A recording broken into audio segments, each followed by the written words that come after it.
Það bar til þessar mundir að það kom boð frá Ágústus keisara að skrásetja skyldi alla heimsbyggðina. Þetta var gert þá Kýraníus var landstjóri á Sýrlandi. Fóru þó allir til að láta skrásetja sig hver til sinnar borgar. Þá fór Jósef úr Galíleu frá borginni Nasaret upp til borgar Davís sem heitir Betlehem. Hann ætt og kyni Davís að láta skrásetja sig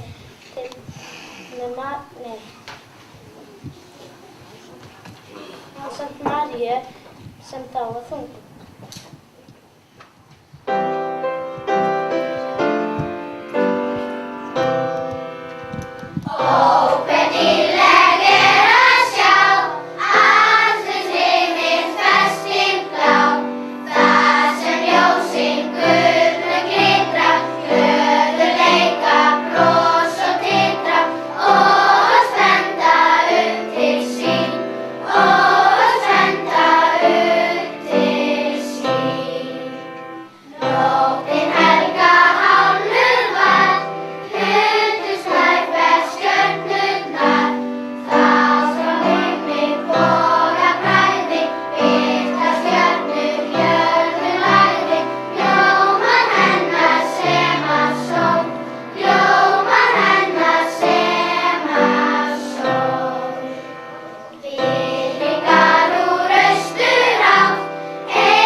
Kom svo tími hún skyldi verða léttari, fæddi hún þá son sinn frumkettinn, vafði hann reimum og lagði hann í jötu, af því að eigi var rúm fyrir þau í gistihúsi.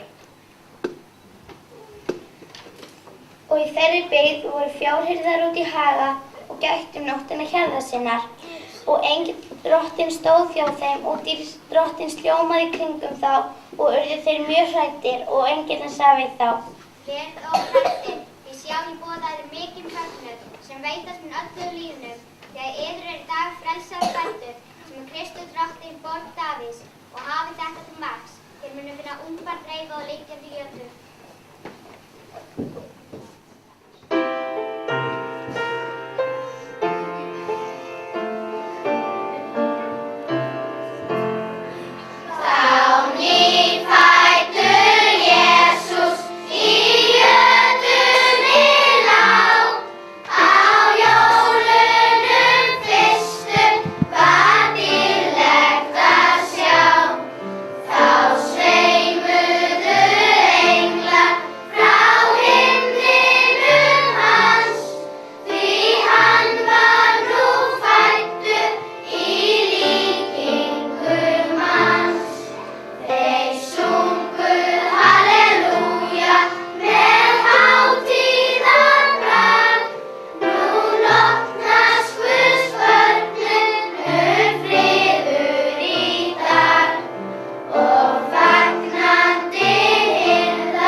var með englinum fjöldi himneska hersveita sem lofuðu Guð og sögðu: Dýrð sé Guði í upphæðum og friður á jörðum en mönnum sem hann hefur velþóknun á.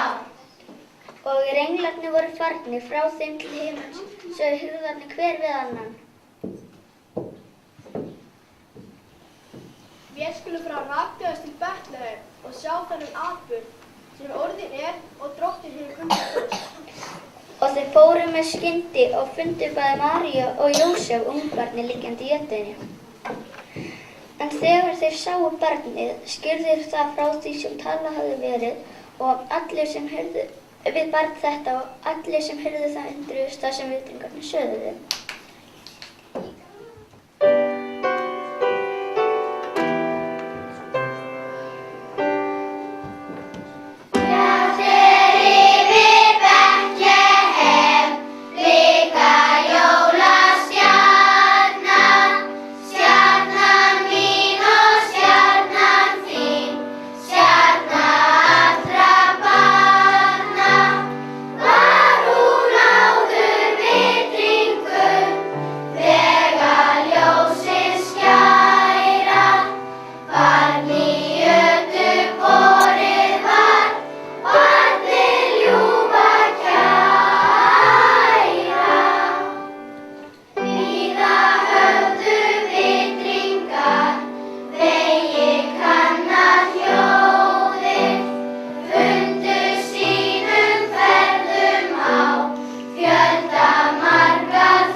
Jesús var fæddur í Betlehem í Júdeu á dögum Heródesar konungs. Sjá, þá komu vitringar frá Austurlöndum til Jerúsalem og sögðu: